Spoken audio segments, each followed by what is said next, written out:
नमस्कार दोस्तों, आपके अपने चैनल में स्वागत है आप सभी का। आज हम बात करेंगे राष्ट्रपति की क्षमादान शक्ति के बारे में।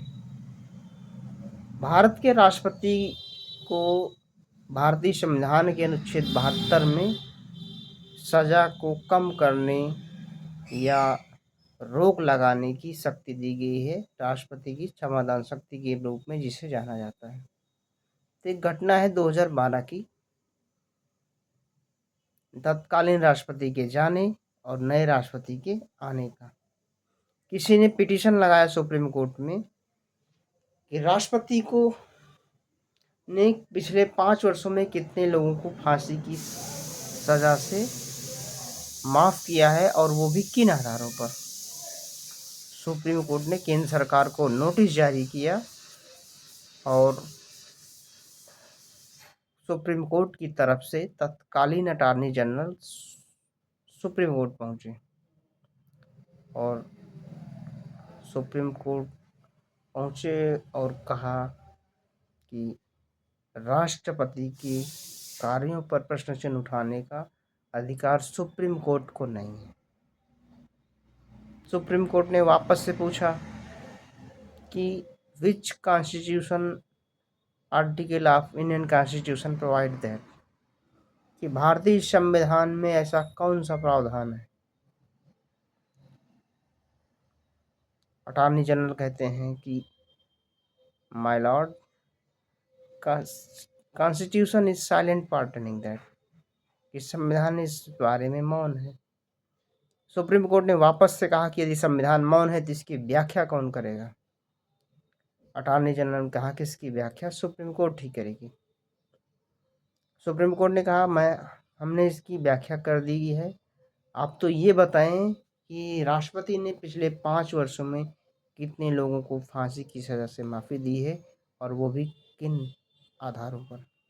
आपको जानकर आश्चर्य होगा कि राष्ट्रपति प्रतिभा देवी सिंह पाटिल ने अपने 5 साल के कार्यकाल में 30 लोगों को फांसी की सज़ा से माफ़ी दी और आज़ादी से अब तक 69 लोगों को फांसी की सज़ा से माफ़ी दी गई और उनमें से आधा है 5 वर्ष के अंदर ही दे दिया। सुप्रीम कोर्ट ने कहा कि राजनीतिक फायदों के लिए फांसी की सज़ा को माफ़ करना उचित नहीं है और राष्ट्रपति किसी देश के राजा की तरह मनमाना व्यवहार ना करे। हम किसी राजनीतिक बहस पर ना पड़ के सीधे अपने टॉपिक पर चलते हैं कि हमारे देश में फांसी की सज़ा का प्रावधान क्या है। तो सबसे पहले सत्र न्यायालय के पास सुनवाई का अधिकार होता है और सुनवाई के बाद मामला रेयरेस्ट ऑफ द रेयर, जो Bachan Singh versus state of Punjab के मामले में सुप्रीम कोर्ट ने कहा है कि rarest of the rare cases क्या होंगे। तो फांसी की सज़ा देता है। सत्र न्यायालय हाई कोर्ट से परमिशन करवाता है, कन्फर्मेशन करवाता है। इसे कहते हैं पुष्टिकरण याचिका। हाई कोर्ट इस सज़ा की पुष्टि करता है सुनवाई के बाद, तो अपील जाएगी सुप्रीम कोर्ट में। अगर सुप्रीम कोर्ट ने पुष्टि कर दी कि हाँ इसे फांसी पर चढ़ाना चाहिए, तो होगा रिव्यू पिटीशन। अगर रिव्यू पिटीशन की सुनवाई के बाद भी सुप्रीम कोर्ट के बड़े बेंच ने कह दिया कि हाँ फांसी हो जानी चाहिए, तो होगा क्यूरेटिव पिटीशन, उपचार याचिका। उपचार याचिका के बाद भी पाया जाता है कि मामला विरल से विरलतम है और फांसी की सज़ा पर चढ़ाया जाना चाहिए, तो ही उस व्यक्ति को फांसी दी जाती है। सोचिए कितनी कानून की पेचीदगियां हैं, कितने विद्वान अधिवक्ताओं के सामने से होकर गुजरता है और अंत में पाया जाता है कि ऐसे व्यक्ति को फांसी की सज़ा होनी चाहिए। क्या इसके बाद भी राष्ट्रपति को सुनवाई का अधिकार होना चाहिए? सर्वथा विवाद का विषय। हम इस टॉपिक पर ना पढ़ के सीधे अपने टॉपिक पर चलते हैं, लॉ की भाषा में, कि इसका प्रोसेस क्या होता है। राष्ट्रपति किन मामलों में किसी व्यक्ति की फांसी की सजा को माफ कर सकता है? तो भारतीय संविधान के अनुच्छेद 72 में राष्ट्रपति को ये शक्ति प्राप्त है। किसी जघन्य अपराध के मामले में जिसमें मृत्युदंड है, सैन्य न्यायालय द्वारा दिया गया कोई दंड, किसी अपराध के लिए दिया गया दंड।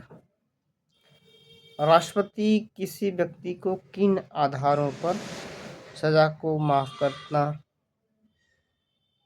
पहला है पार्डन, आरोपी को आरोप से मुक्त कर देना। दूसरा है सजा को कम करना, कम्युटेशन, जैसे मृत्युदंड को आजीवन कारावास में बदलना, या कठोर कारावास को सादा कारावास में, सश्रम कारावास को सादा कारावास में बदलना। रेमिशन, अवधि को कम करना, 5 साल की सजा को 2 साल में करना, 10 साल की सजा को 4 साल में करना। सजा पर विराम, जैसे गर्भावस्था, अपंगता आदि में फांसी चढ़ने से रोकना। राष्ट्रपति किसी दंड विशेषकर डेथ पनिशमेंट का प्रतिलंबन कर सकता है ताकि व्यक्ति क्षमा याचना के लिए अपील कर सके। राष्ट्रपति के सामने क्षमा याचना यानी कि माफी कैसे ली जाती है? तो राष्ट्रपति जो है अपनी क्षमादान शक्ति का प्रयोग करने के लिए मनमाना व्यवहार नहीं कर सकता। राष्ट्रपति अपनी क्षमादान शक्ति का प्रयोग मंत्रिपरिषद की सलाह से करता है। और दूसरी महत्वपूर्ण बात, राष्ट्रपति के सामने दया याचिका या दया याचना जो होती है वो केवल लिखित में जाएगी, मौखिक में सुनवाई का अधिकार नहीं है। तो ऐसे ही महत्वपूर्ण टॉपिक को सरल और आसान भाषा में समझने के लिए जुड़े रहें अपने चैनल, अपने फेवरेट चैनल न्यायिक दर्पण के साथ। देश और दुनिया के कानून को सरल और आसान भाषा में समझने के लिए चलते चलते अपने चैनल को सब्सक्राइब कर लें और अधिकाधिक लोगों को शेयर करें ताकि आपको हमारा ये वीडियो, आने वाले वीडियो का नोटिफिकेशन सबसे पहले मिले। Take care, bye bye.